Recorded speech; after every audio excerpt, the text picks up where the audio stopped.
Inicialmente, eu gostaria de saudar todos os alunos e professores do Colégio Estadual Heraldo Tinoco de Melo, na cidade de Feira de Santana, na Bahia.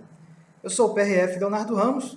Nesse momento, eu me encontro na sede da 6ª Delegacia da Polícia Rodoviária Federal, na cidade de Sorriso, na região norte de Mato Grosso.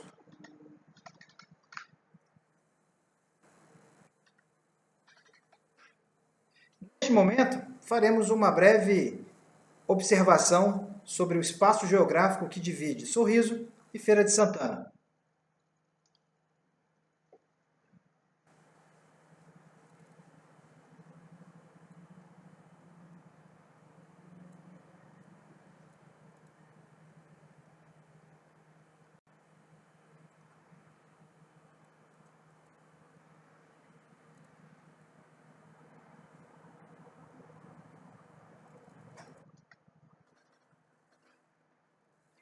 Agora que já estamos no Colégio Estadual Heraldo Tinoco de Melo, falaremos sobre um assunto muito importante para a vida de todos nós, a segurança no trânsito.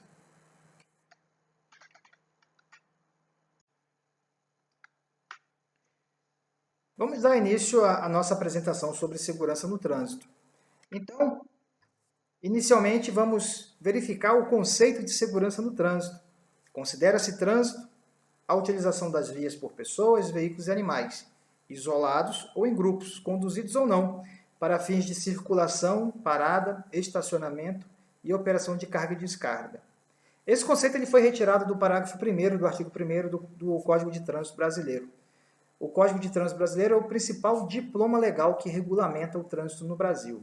Nele estão inseridos os principais conceitos, obrigações, deveres e direitos das pessoas no trânsito. Então, por falar em pessoas, as pessoas fazem o trânsito de diversas formas, como, por exemplo, sendo pedestres, sendo ciclistas, uma atividade que está tão em voga no Brasil atualmente, tendo em vista que agrega a questão da saúde com a proteção ambiental, tendo em vista que é um veículo que não produz poluição, não gera queima de combustíveis fósseis. Então, o ciclista também é um ator bastante presente no trânsito brasileiro. Os condutores de veículos não motorizados, então as pessoas que utilizam os carrinhos de mão para fazer coleta de reciclagem ou para fazer qualquer outro tipo de atividade, também são atores no trânsito, com previsão expressa no Código de Trânsito Brasileiro. E, por fim, os veículos, que algumas pessoas acham que o trânsito é apenas de veículos. No entanto, o trânsito também é formado por outros atores, como, por exemplo, os animais, que podem ser conduzidos de forma isolada ou em grupos. Essa foto, por exemplo, é uma foto aqui no estado de Mato Grosso, na região do Pantanal, onde nos tempos de cheias, o gado, os rebanhos, são movimentados das partes mais baixas, onde há a possibilidade de alagamento, para as partes mais altas das fazendas. Faz parte aqui da paisagem mato-grossense, especialmente na região do Pantanal. Então, o que seria segurança no trânsito? Então, um conceito bastante sintético é um conjunto de ações preventivas que envolve todos os atores, os motoristas, pedestres, ciclistas, para tornar o trânsito um lugar mais seguro, evitando acidentes, mutilações e mortes. Então, o trânsito brasileiro, ele apresenta dados bastante preocupantes. São cerca de 40 mil pessoas que perdem a vida, entre outros milhares que se tornam inválidas para o trabalho, mutiladas e eternamente marcadas muitas vezes pela falta de segurança que alguns desses atores não utilizam. Então, nós temos algumas condutas que devemos observar para que sejamos seguros, para que façamos um trânsito seguro. Então, do ponto de vista do pedestre, o pedestre deve exercer a cidadania no trânsito, utilizando sempre a faixa de pedestre, o local adequado para a travessia. E, segundo o Código de Trânsito Brasileiro, em todos os locais onde houver faixa de pedestre, faixa de travessia de pedestre, é obrigatória a sua utilização, desde que se esteja a 50 metros de proximidade dela. Então, é direito do pedestre fazer a travessia segura e é dever dos condutores, sejam eles de qualquer tipo de veículos, de respeitar esse direito do pedestre durante a sua travessia. O cinto de segurança é um outro elemento importantíssimo no trânsito do dia a dia e eu, como policial rodoviário federal, costumo dizer que existem dois tipos de acidente. Existe o acidente sem o cinto e existe o acidente com o cinto de segurança. Geralmente são eventos completamente diferentes uns dos outros. E essa imagem, essa mensagem que está nessa imagem, ela diz muita coisa. A falta do cinto de segurança pode custar a sua vida. E eu precisei atender, vivenciar diversos acidentes para comprovar essa frase. Então, um acidente com o cinto de segurança, muitas vezes a gente chega no local do acidente, encontra as pessoas envolvidas, essas pessoas envolvidas, elas relatam o que aconteceu, como foi a dinâmica, elas conseguem esclarecer a dinâmica do acidente para os policiais que fazem o atendimento. Geralmente, quando os envolvidos não estavam de cinto de segurança, geralmente eles estarão ou mortos ou feridos de tal forma que não vão conseguir falar, que vão conseguir explicar o que aconteceu. Então, o cinto de segurança ele vai muito além de um equipamento que se usa para não levar multa. É um equipamento que se usa para ter a certeza de que vamos retornar para as nossas casas ao final daquele deslocamento. Uso irregular de motocicletas. Então, as motocicletas é sabido que são protagonistas de grande parte dos acidentes que ocorrem no Brasil. Isso devido à facilidade de acesso a esses veículos que aconteceu mais ou menos nos últimos 20 anos da história do Brasil e a uma fiscalização que muitas vezes não conseguiu acompanhar esse crescimento do número de veículos. Então, um dos primeiros grandes problemas das motocicletas é o seu uso por pessoas não habilitadas. E por que é importante ser habilitado para poder conduzir a motocicleta? O processo de habilitação regulamentado no Brasil, ele prevê uma série de formação que são muito importantes para conscientizar as pessoas que vão guiar um veículo, seja ele automóvel ou motocicleta. Então é preciso conhecer inicialmente a legislação de trânsito, conhecer as regras que existem no trânsito, para depois sim sair às vias públicas. Então, como por exemplo, a gente pode citar a ultrapassagem pela direita hoje como uma das principais causas de mortes de condutores. E é muito claro que o condutor não habilitado, ele desconhece essa regra. Ninguém nunca falou para ele que ele não poderia cortar um veículo ou ultrapassar um veículo pela direita desse veículo. O risco que ele tem de ser fechado, de ser atropelado ou de ser jogado para fora da via é muito grande. Então, os últimos acidentes que aqui a nossa delegacia PRF registrou com motocicleta, grande parte deles era envolvendo motociclistas sem habilitação e que quase sempre perdem a vida nesses acidentes. Temos outras irregularidades também muito comuns em todas as cidades brasileiras, acredito que sem exceção. O transporte de crianças em motocicletas, além de ser uma atividade perigosa, proibida, também causa da morte de diversas crianças no nosso país. Inclusive aqui na nossa região, no ano de 2019, nós atendemos um acidente com a morte de uma criança de 7 meses que era transportada num carrinho, numa cadeirinha, como se fosse uma bagagem. Foi uma morte realmente muito lamentável, muito triste, para o pai e para a mãe, principalmente, né, que são os principais afetados por essa situação. Mas isso acontece no Brasil como um todo.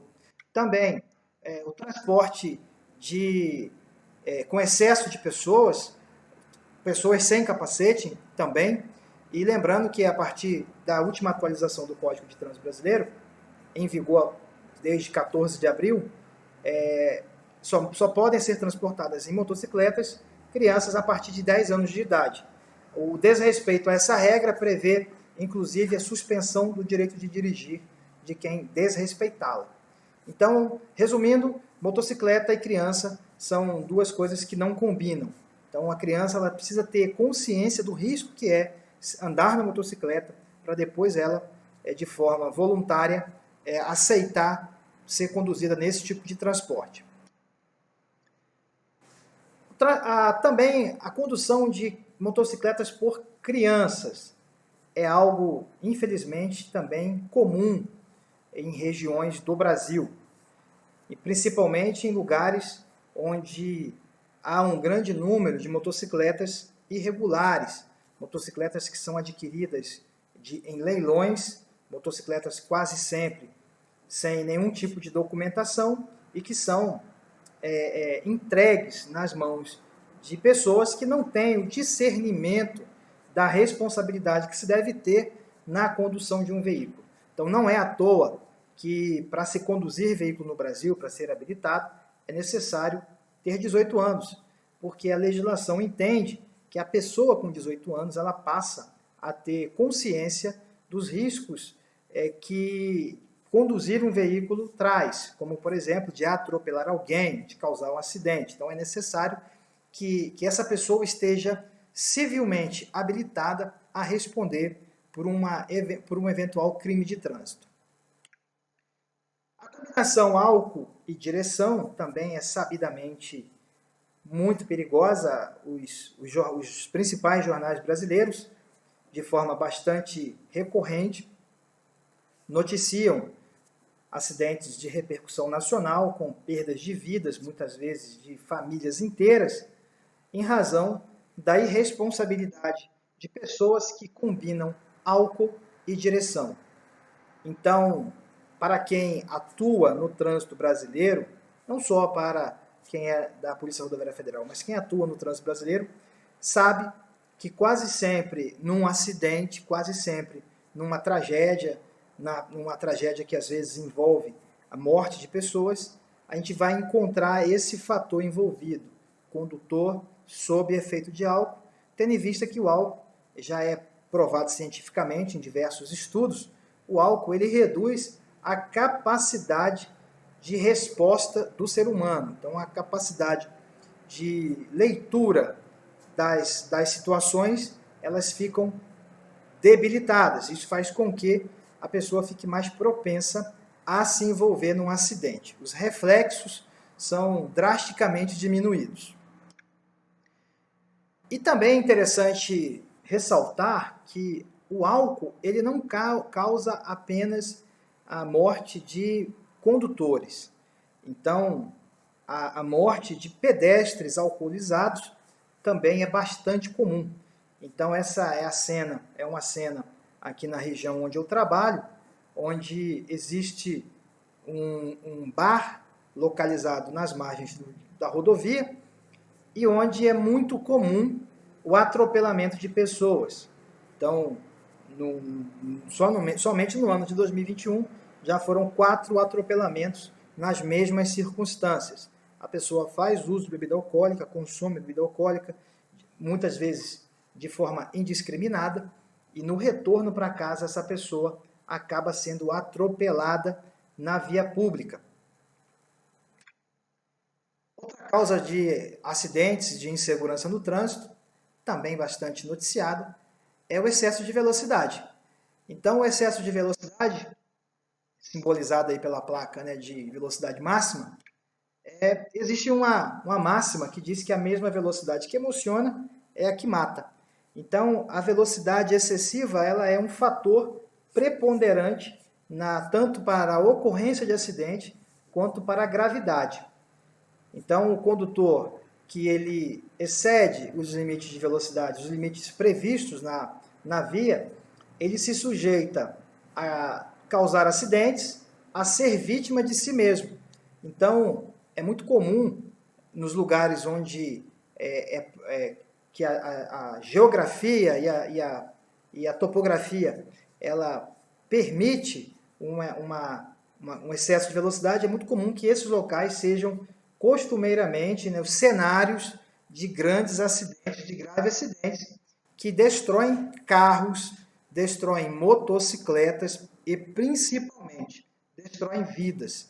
Então, a velocidade ela não deve ser utilizada como um fator de emoção. Isso porque as vias brasileiras, as vias públicas, de uma maneira geral, elas não são preparadas para isso. Elas não têm infraestrutura para isso. E a principal penalidade, que muitas vezes o desrespeito a essa regra guarda, é a perda da vida, é a amputação de um membro, muitas vezes é a inaptidão para sempre ao trabalho, ou seja, são sempre prejuízos muito severos que a irresponsabilidade guarda para as pessoas. Então, eu gostaria de agradecer a oportunidade de realizar esse trabalho, agradecendo mais uma vez aos professores, aos alunos, à equipe de gestão escolar do Colégio Estadual Heraldo Tinoco de Melo. Agradeço a oportunidade de participar deste projeto e eu vou deixar agora uma mensagem que os professores separaram especialmente para vocês, alunos. Muito obrigado.